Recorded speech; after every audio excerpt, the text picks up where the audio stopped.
Isitori sika Jamani uPeter owarayipha ingane eziwu-5.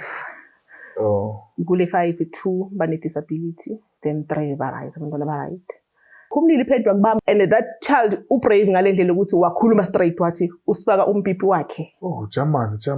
Bambuza, wathi ya ufakaphi? Wathi ekukwini yami. Khulisile ningakhulisa nini ngingarape nini ngizorapha ingane zini. Angene endlini akhiphe isibhamu. Zindaba inkulu. Nanga umuntu unyukubeza abantwana Nkosi yami. Uthole uJamani abe kunokwanda la. Kungathi ucede Nkosi yami. uDalton umfazi kaJamani. Angibophelele ngisho ngifuna ukuthi uphoshwa njani. Bahambela phambili somphakathi sibalandela ngemuva uhamba nomfazi wakhe. Sambile naye wasinakafika straight egedini police station silindele ukuthi angene police station ngithi wabaleka. Jamani. Yeah. Jamani. Sasiyabuza kumfazi ubaleka athi angimazi. This is happening ezonke Zizwe police station. Yeah, sasegedini police station manje. This video is proudly brought to you by Ravele Nthulane with Ravele Photography. To see more of my work, you can go to my Facebook page, Ravele Photography. For booking, contact me at 083 216 3058. Ravele Nthulane mabujembo cha mwana koroni ndidi kwandi azama uzwinsi andoita. We back again with another video of another story. For everyone has a story and people need to be heard. So namhlanje nakhona futhi ngambi nyiwani. Ngihamba nosisi uzozintroduce ukuthi ubani and uzositshelana. My sister. Hello everyone, nginontobeka igama ngokaMpilo Sibongo, ngihlala izonke izizwe zone 3. eKhaxi eMpumalanga.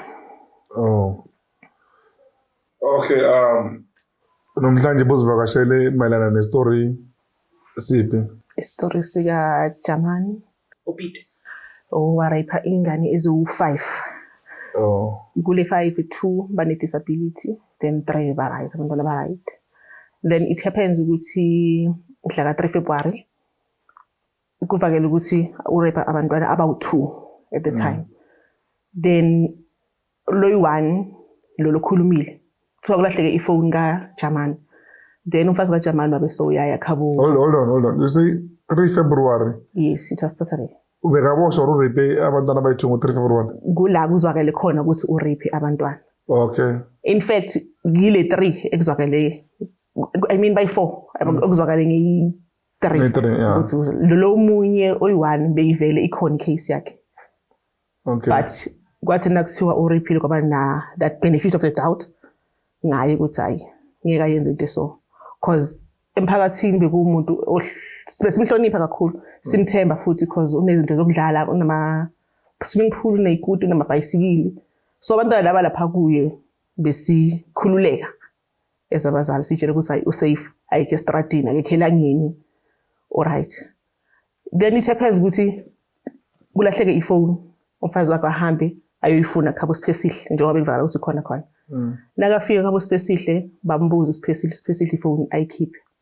Umfazi soyasho ukuthi uma ngingaqhubeka ngikayi ngizobizela amaphoyisa. Then iresponde Sipesihle wathi uma ningalanda amaphoyisa nami ngizowatshela amaphoyisa ukuthi uJamani usenzani. How old is this Sipesihle? She's 9. Sipesihle umntana walo sisi lo munye beka interview nomthandazo? No. It's not. Yeah. Owalo sisi uThando. Because kunosisi beka interview lokuza nomthandazo awu. No. Le boy 2 labo ndomntana lo kwalo sisi ka sisithandazo noSipesihle bayalingana sho ukuthi nakamenza bayalingana same age. Umntana kasisi ka no umntana kathandazo ngizwa ngathi umntana beka interview okay sorry. uThando umntana wakhe she's 9 uSipesihle she's also 9. Then uSipesihle ekhaya kuba myekile wahamba umfazi kaJamani. Wathi nasakahambile bambuza ukuthi Sipesihle nawuthi wena umfazi uzotshela amaphoyisa ukuthi uJamani unenzani. Kahle unenzani. Umntwana wabe soyasho ukuthi Jamani nasifaka kwakhe uyasikhumula amaphenti. And that child ubrave ngale ndlela ukuthi wakhuluma straight wathi usifaka umpipi wakhe. Jamani. Bambuza, wathi ya ufakaphi? Wathi ekukwini yami. Then usisi kaSipesihle wahamba anoma mncane kaSipesihle baya kumama kaThando. Babuza mama batshela mama kaThando ukuthi uSipesihle usitshela into so uThando uyikhulumile nabathi ayayikhuluma. Babiza uThando. Nabambuza uSipesihle usele endlini. nabambuza kuThanda ukhuluma the same story ekhulunywa uSiphesihle. Ekseni ke bekusekusena I think around 9 bahambisa esibhedlela bayo-check-a then isale yazwakala ngithi lakhona basele iyakhulunywa emphakathini ukuthi hayi uJamani wenza into so then seyiyaclicka ukuthi sho ukuthi naloya lo besimnika i-benefit of the doubt ukwenzile vele labantwana sebaya-edeka babayi-3 bahambe baya esibhedlela nabasala baya esibhedlela nowami udlala khona laphaya ngimbuza mina nokwanda nawe uyadlala laphaya kaJamani uyenzile into so kuwena athi ngiloko ngimbuza lokathi ngithi ushosho ngathi hayi ngimiyeka hamba yodlala aphinda abuye nakabuye nokwanda ngitshela iqiniso uyenzile uJamani into so khumlile iphendwa kubamba wathi no ngaba nalokuthi mhlambe kimi ngeke azivule isifuba sakhe yithi ngeke kocela umyisisi akhulume naye ngihambe ngikuhlengiwe ngikhulume naye mahlengi cause uyazi ukwenzakaleni ngicela ukuletha unokwanda kuwe ukhulume naye wena maybe kuwe angakhuluma iqiniso athi akunankinga mtshela ngifike ngimtshele endlini nokwanda kuyiza mahlengi ahamba yimahlengi aloku ambuza mahlengi aloku athi nje akamenzanga lutho okay isihlale silinde ke amaphoyisa ababo makathanda baze babuye i-community yenza meeting bathi akuyiwe kaJamani ayo confront sivumelana ukuthi okay siyohamba sicela ukuba mnyama sazi ukuthi ukhona vele for sure hold on masihlale la kumntanakho or later uzositshela ukuthi yena then like how did you find out ukuthi nawe uyi-victim kalokuza kaJamani because you say umbuzile waloku umbuza repeatedly then engakhuluma ukuthi like she's been like through that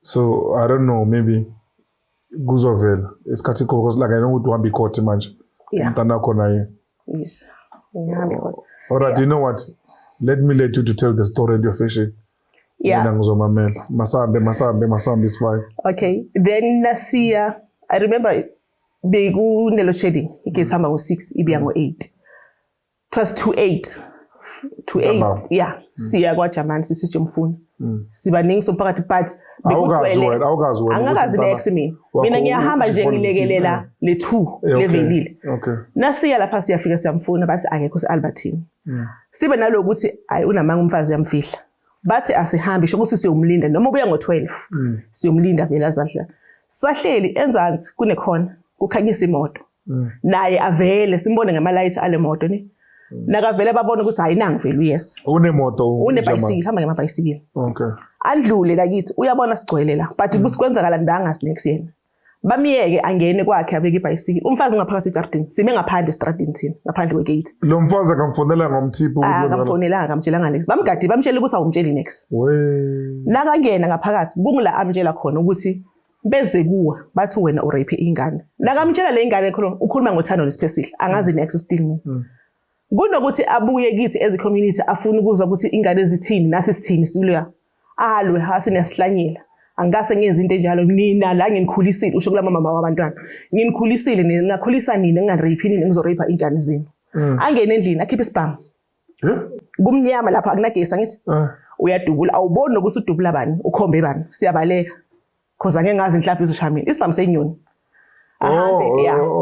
lezi izinkulu okay abasibaleke ke siye phela nasibaleka kuphumela omnyibhuti athi hayi ngeke sihlulwe because bekhona amadoda but bekwa few ngeke sihlulwe indoda ehlumeze ingane zethu ukuthi angizala kusho ukuthi akusiyo yami asihambeni siye lapha bangene koSem baye kuye bayomconfront agcina seka ehlisa umoya athi okay asihambeni se-police station uSem ungene lapho without isibhamu ungenakala next uyangena like just nabe kaba brave nje uSembani umakhelwane shout out Sam neighbor my main man you my man ngento kanjalo sibinde sithusayo singasabi bamseyinyoni Sam wathi nasifika lapha ke athi ngcono kuyiwe police station sathi hayi fine sambeni police station sayikhuluma bahambela phambili somphakathi sibalandela ngemuva uhamba nomfazi wakhe sambile naye wasinakafika straight egedini police station silindele ukuthi angene police station ngithi wabaleka Chamani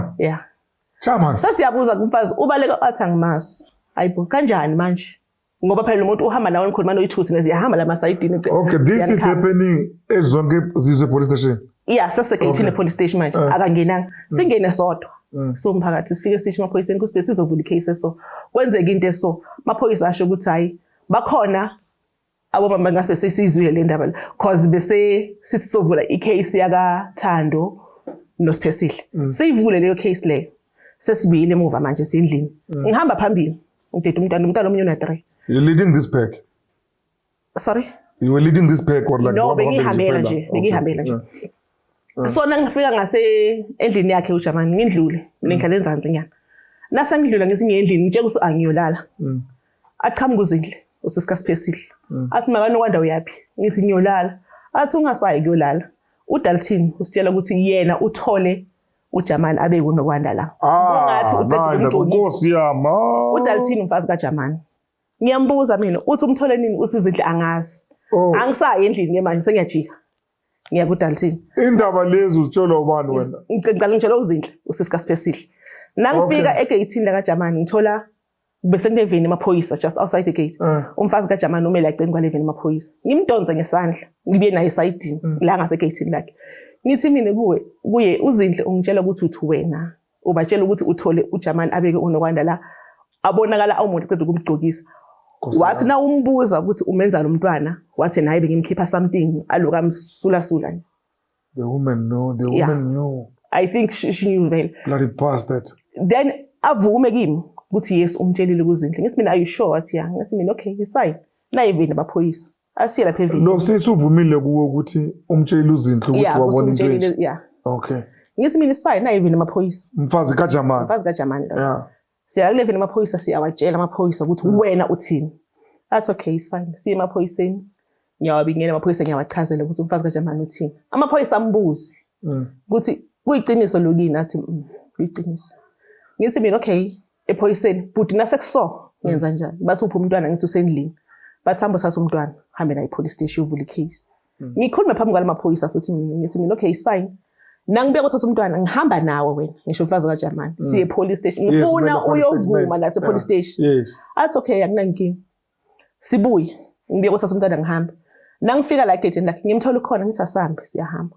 mind you ngibeme umntwana una 3 sebusuka ngithi lo munye lengisho yena ngibiya kumlanda nini udisable akakhona ukusheshsha ngimbambe ngesandla udisable uye lo hlukumeziwe yeah Nkosiyami mara Jamani siyahamba siyakhuphuka kufika umyusisi wathi ubongiwe athi uzohamba kancane umntana athatha unokwanda amfake emhlane sihambe police station naye ukhona la umfazi kaJamani singene police station nasibe police station bathi ngizovula icase eyani ngisho maphoyisa ngwachazele ukuthi mina ngitshele umfazi kaJamani manje bambuze umfazi kaJamani kuyiqiniso avuma athi yes umntwana sasa police station manje umntwana solo siyambuza aloku athi ugcile kubona umyesesi lo wazivulele idocket wathi asibe esayidini sodwa nomntwana aloku ambuza kula wa cracker khona nokwanda wacala wakhala nokwanda ukhalelana wathi uyenzile uJamani lento manje nokwanda wayibo soluthulile waso uJamani usina ngakhuluma uzokumbulala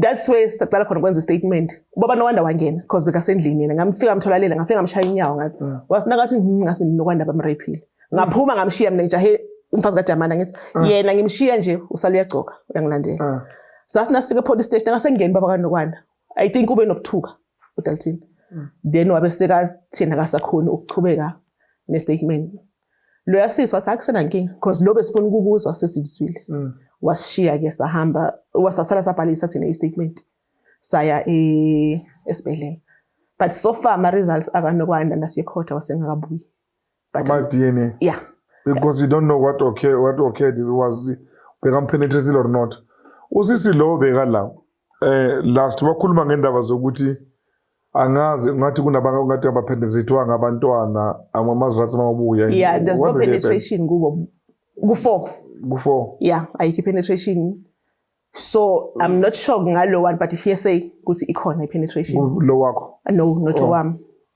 this other child so manje mangana penetration angisho labantwana abathi uJamani beka PPL abantu beka bathi umntwana lo faka uJamani faka PP kimi yeah the very same so child lo PPL ile kume that's penetration I don't know what's going on now the very same child lothi uJamani ufake umpipi wakhe uyasho ukuthi uthe angeke aze abenze kakhulu ngoba bazolimala uzoloku enza kancane until baze bezo umnandi lento ayenzayo nakumaka alwa uyayenza umaka alwa umfazi wakhe ubatshele njalo labantwana abanangakhe owami una 10 i2 ina 9 i2 ina 14 abakadevelop labantwana muso yina yazi angikwazi ngifuna ukupicture yabona ngifuna ukupicture ukuthi yes yazi anginamntana intombazana ne but ngina udadewethu bakhuliswa yimi sesi yabona ngikhuthwa ngikufaka amanapkeni ukuncane lokho ngiyaphi akuna next yeah awuna chito phela kwenzeka you can't even think of that I can't think mind work I can't go there so bathi uyenza kancane uyenza kuna kwenza kancane kwenza kakhulu akuyenzo I mean so no my sister yeah kunjalo because mina wami ngacela ngambuza ukuthi nase soy 2 ngathi why bosolunga khuluma wathi bengisaba ukufa mama uthi uzongibulala elakhe wathi bowungaboni ukuthi kahle ma okay manje khuluma labantwana manje into benza uJamani yipi lokwenza kancane kuphi the fact ukuthi yabakhumula phela ngoba kunalabanye abathi benza ngamalimi labanye ube uzinyoka yeah usobeka khotha labantwana ngamalimi yeah and that's it ngisho I mean what you say is like the nisola oyi-1 ukuthi upenetrate you yes so laba bayi-4 no ilelimi even ipenis yakhe bekayisebenzisa just isho ukuthi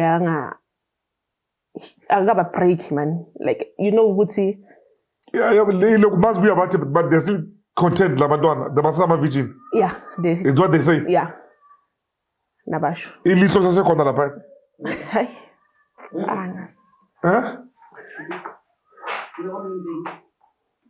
I've never checked no I'm sure you never says yeah that's what they said because no this mamela ne yazi mina ngiphotographer yangisho yazi by profession yes so in the line of my duty ngisho noma inelethwa kimi like I shoot into zama church I love those gigs uyabona ngisuka la eNatal kulezo zenzweni kweNatal Swaziland kuphi makwenza le into lezi zama church so mangikhuluma ngelihlo I've once asked good kahle labantwana libabona kanjani ukuthi basama virgin yeah so they tell me about the eye ukuthi ilihlo lelana mangaba le shoot yonke into ese right yabona so wena you don't know about that ilihlo no, I don't. you don't ngiyakufundisa manje hamba lapha mawugeza mntwana yeso uzobona lapha mawathola lento le kunento kumele ibe lapha mayingekho should say pressure kele phakathi so the child is no longer virgin yeah well yangiva ngithi yeah yabo yes so that will tell you ukuthi uJamani ungenile umngeli umntwana akamngenanga na yabona remember ungenzeka mhlawumbe bekabakhumula mhlawumbe like abafaka imino yakhe lapha phansi uyangithola yes okay that is rape inakhona nayo le yabo that's not good yabo ayisha babukeli kuyashisa namhlanje la ilokuze ne ku podcast yethu ne kuyashisa studio vele ngaba nkulu ngabisazekeka zindaba inkulu nanga umuntu unyukubeza abantwana Nkosi yami so angisho manje kumele ngibuze ama question accordingly so that like kungabe ama false accusation yangithola and mangaba lesi like very false rape yomntwana it's even like worse uyathola so ngifuna ukwazi ukuthi like this thing iyenzakalile na uyathola but de ungakhona ngizwa ngathi kuyenzakalile mina alright now last corner ke siswami you saying labantwana by 5 yana yes you went to police station police station near the following day go to uzwana ndaba near same day so yeah same day yes and then wawashwa same day lo muntu no wabaleka ngisho wabaleka gate yeah makabaleka amaphoyisa ayo they pursued him or like bamiyekela but in fact angas cause ngagcina sengiposta mina ku Facebook ngifaka ama pictures wakhe poste when is the following day ngay4 Sunday started from Sunday during the day maybe yeah ngafuna isithombe sakhe ngasithola until ngathola icopy ye-ID yakhe ngafaka yona Facebook ukuthi okay ngisifuna umuntu so but because i-ID yakhe yakudala ilama book umhlobo bani lo mfana I'm not sure umsuthu Zulu because ukhuluma both. So but uDlamini I think umZulu. Is it local? Yes. Oh, okay. Then up until ngizama ukucontacta Thatha Zonke. Then ngiloko ngikhuluma lawo bhuti Thatha Zonke ke. Then kwaba khona sekudlula amalanga engaki manje lapho nje banivula icase angaboshwa ulokuza uJamani. uJamani sivule nge3 yena watholakala nge18. 3 to 18. Yeah, almost 2 weeks. Angathola. Amaphoyisa abamtholi. Mari yatholakala bekayize zonke. Bekune hearsay. Bathi ngabo basibekalala lapha endlini yakhe ahambe ngabo 4 ekseni. Uyofika ebusuku maybe ngabo 10 11 sesendlini obvious. Ahambe ngabo 4 ekseni bese bayambona. Labanye basho ukuthi hayi because umfazi wakhe bekahle azochecka lapha endlini. Nasimbuza athi akamazi yena. But siyoza ukuthi especially nge14 Valentine. Basi babone ngase groundini eD e7. Yena nodali wakhe. Yebo babambane ngesandla. Bayenza Valentine. Yeah. Imaro. Thina siyakhala ngabantu bethu bona babambane ngesandla. Yazi lento mina confused manje. Yazi mina confused dali. Unganginaki. Ngiyathanda nokuhleka. But lento ayihlekisi le. Yeah. Lo mfazi lo uma nani? You say makucala. Oh manje angisho no angisho uye wathi uyabena wevula icase. Yes. Waphana ngobufakazi angisho. Uyabona? Makaphana ngobufakazi then jiki manje you say ukuthi uthandana nomuntu wakhe wenzakala kanje. And then labantwana labo abahlukumeza uJamani khona baphile kahle khona bengekho right. You say Yes. abangekho right bengaki? By 2. Then by 5 3 right 3 phile kahle Yeah. 3 philanga kahle. Yes. Bafokole kakhulu lokuze ngomqondo ore. Oyi1 sokele kakhulu wami u right. Just low lane mhlawumbe. Yeah, slow. Okay. So okay masingene ku Valentine ke Valentine's Day uJamani unomfazi wakhe. Yeah, ubonakele groundini e7. Oh, usisi lo sisibani? Yena lo Dalton. Yeah. Oh, Darlington. Okay. Okay, she has a Valentine's name day, Darlington. So Darlington na Jamani. Amastrubero. Yeah. Umphakathi uyakhala. Thina siyakhala sifuna isigebengu. Icase ivuliwe ngolokuzo ngomphakathi. Yeah. So this guy he doesn't go and hand himself in. Noma ukuthi uvulelwe icase. Akazange. Angibophele mina ngisho ngifuna ukuthi uposhwa njani. Ngipostila ngisho ku Facebook. Ngasho ukuthi sengithole nesithombe sakhe somewhere la but sakudala naso ukuthi sifuna umuntu so kwaba khona intombazane inboxayo. Yangitshela ukuthi I might have information yokuthi ukuphi. But ayikho sure cause uzwa bathi ufuna ukuthutha khona la beka khona. Ngathi okay nginike yona leyo obona sisebenzise sibone kusikhama nje bahamba yomfuna i7 bangamtholi. Up until nge17 ebusuku angifonela around 10. Athi sengisho ukhona umuntu isihlobo sakhe sasihlobo salentombazane bengikhuluma naye because ucelile vele ukuthi ngingamkhiphi ukuthi ubani. So wathi lesihlobo sakhe sine information yokuthi ukuphi because kuzwakala ukuthi laba abhace khona uJamani ufika ngo10 ebusuku ayohamba eintathu akusa. Beka kasisi womfazi wakhe. Nkosi yami. Bamfihle khona. Ngabe sengithi mina okay kukuphi lapho wathi kuse Fosterus e28. But akekho sure ngeaddress ngathi ngicela uzame iaddress wathi okay ngizoyizama. Ngizobuya kuwe ungalali. Nami ngihlala sengilinde iaddress manje. Around 11 angisendele futhi yona through WhatsApp. Ngithatha leyo address mina ngifonele uDumo. Ngimtshela ukuthi kune ufonele bani? uDumo Thatha Zonke. Okay. Ngimtshele ukuthi ngithola information eso. Manje lo muntu angimazi noma unomfazi kubulele ngiyafona nje mina because nami nginokwami okungihluphayo. Athi nginike address ngisafonela abantu bami naye ngimsendele leyo address. Aphinda buye kimi futhi athi okay sesihlangene thina nabantu bami siyakhona lapha ngicela ukuthi ungalali. Ngizosina ngifika lapha ngishuthe isithombe ngikusendele uconfirm ukuthi uye na before simthatha sibise police station. Ngithi mina okay it's fine. Ngihlala nawafika le bamthola unomfazi wakhe. Nkosi yami. Khona la kuleyo address leyo. Bamthathe ke because inetwork yasezonke iyahlupha shothi ukazama ngibona ama message ukuthi uyazama ukufona asithola nami ngizingama kumfonela ngini. Up until sikasa police station ngisendele isithombe athi nanga umuntu uye lo ngisho ukuthi yawe. Then athi simtholile ke simbambile. Watholakala kanjalo. The way adelela ngakhona besiloku sihamba icourt.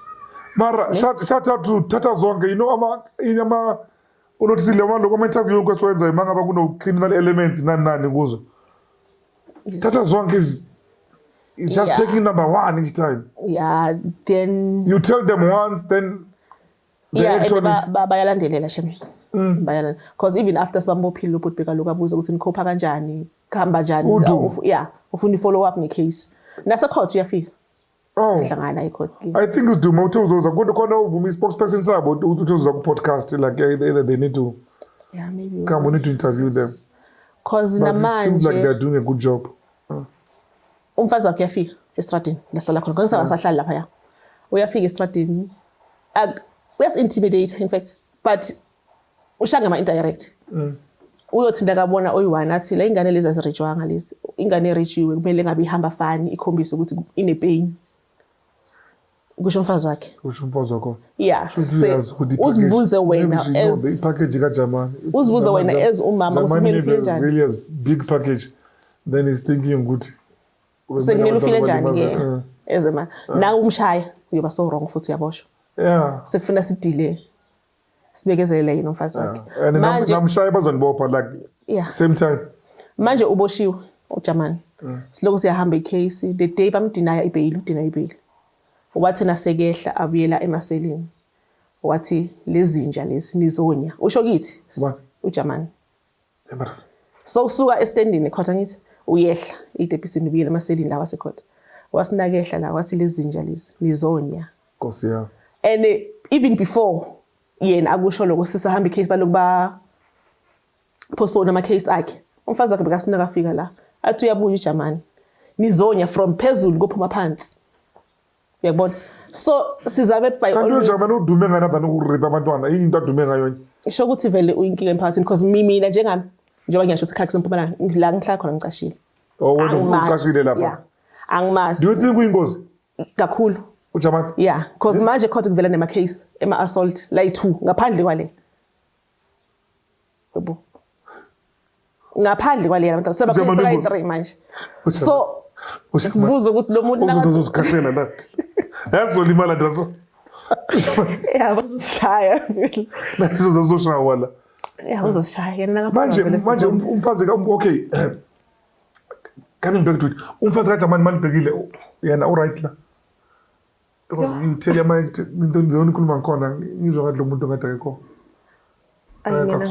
stable right I mean lo muntu lo uhambe ubhala statement zokuthi indoda vele ngibona ibeka umntwana la azu le ndoda ifuna vele lamanyala lawa yathola uyaphinda lo muntu lona futhi ustrola naye ephakini nangu nimthola bamtholalele naye le ndoda yakhona futhi lapho ilokuza nithini isifihle khona mina ngokubona kwami yamsaba uJamani uyathusa Jamani akathusi but na umuntu wakho mhlawumbe yamshaya angikho but kunema hearsay ukuthi yamshaya so I think ukuthi nakuvela because nakakhuluma bese kathukile nakakhuluma especially umntwana wami bese kathukile ukuthi uzokwenzakalani unabantwana uJamani akanabo nomfazi wakhe abanabo boy2 abanabo bafazi abantwana abana kodwa bakhona abantu abahlala lapha kusubo babo bayi2 bafana bona babo nje biological abanabo so I think uyamsaba ukhulumile ukuthi umenzeni wami umntwana then later maybe wayisola uyabona ukuthi ngisenkingeni mara mangaba epolitician bese babhalile statement sikhona ayisebenzi kanjalo wena khulumile mina bhalile uzosicontestela ukuze ne-court statement yabona which would take some really like convincing ukuthi like exchange yabona but as statement usibhalile you can just do another one else change uzenze scene mara lesa social sihleli ku record ukuthi wena ngelanga so wafika wathi phambi kwabantu bakhe nobani bakhe yabo so but yeah mina ngiyakhuluma sihleke ezidlala enzeni but lilonke ibhlungu lento eniyenzakalele yazi yabona kakhulu ibhlungu yabo so lo need to penetrate unangaka umntana khona so she's 14 uwela kulabo ukuthi banormal no esa